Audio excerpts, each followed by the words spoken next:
E aí, a IA de fato vai tomar os empregos ou isso daí é uma mentira? Então, vamos falar sobre isso hoje. Vou contar a minha opinião, não é a verdade pura, e as minhas experiências em relação a isso. Bom, gente, o que eu acho? Eu, como empresário, eu acho que a IA ela tem muito lugar hoje dentro do mercado de trabalho, porque tem muitas coisas hoje que vão depender da IA, que a gente depende da IA e que a gente não pode ficar à mercê de um ser humano. Isso quer dizer que vai matar o emprego de muita gente? Sim e não. Por quê? Tem muita gente hoje que de fato não vai ter o emprego, tem funções hoje que elas vão reduzir. Então, por exemplo, ao invés de eu ter 5 pessoas numa função, eu vou ter uma só. Vão também surgir novas profissões, como tem hoje o gestor de IA. Tem gente hoje para gerir a IA. Olha que engraçado. Então você tem gestor de IA hoje. Só que o que é legal disso, cara? Eu vou falar sobre a minha operação. Depois que comecei a utilizar a IA na minha operação, eu comecei a automatizar muito. Eu comecei a ter mais resultados. Eu comecei a colher mais frutos disso e comecei a ter menos prejuízo.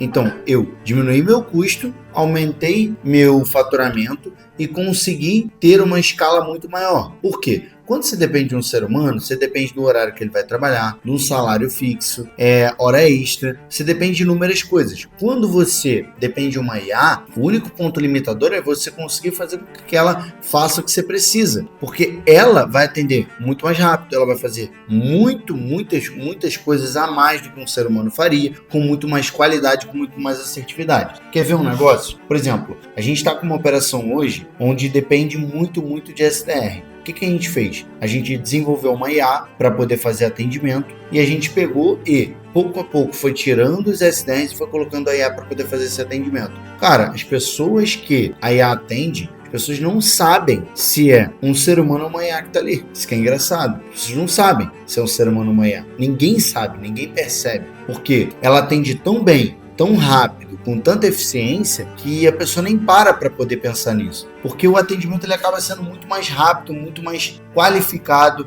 ela responde com coisas muito mais qualificadas do que talvez um ser humano desqualificado faria. O que é legal da IA hoje? Você treina ela uma vez e ela fica inteligente. Você não precisa ir com um ser humano que está sempre falando, ele vai lá fazer errado, você fala de novo, ele vai lá fazer errado. Você fez uma vez, ela vai fazer sempre, e ela vai acertando cada vez mais conforme ela vai atendendo e melhorando aquele atendimento. Cara, nós dependemos de seres humanos. Não adianta você falar que hoje não vai ter mais ser humano para poder trabalhar. Só que ao mesmo tempo, você consegue automatizar muito mais a tua operação, muito mais o teu desenvolvimento com uma IA, porque naturalmente a tua escala vai aumentar muito. Então você consegue ter um desenvolvimento muito maior, você consegue atingir uma escala maior e consequentemente com isso você consegue ter mais resultado e mais desenvolvimento. Eu acho que eu pude explicar um pouquinho da minha visão sobre isso e pude ensinar um pouco para vocês. E se você quer ver conteúdos como esses ou quer saber um pouco mais do atendimento por IA, clica no link do Instagram aqui embaixo e vai lá que eu falo muito sobre isso no nosso Instagram e pode ficar à vontade de me chamar na DM pra gente trocar uma ideia sobre isso, beleza? Tamo junto.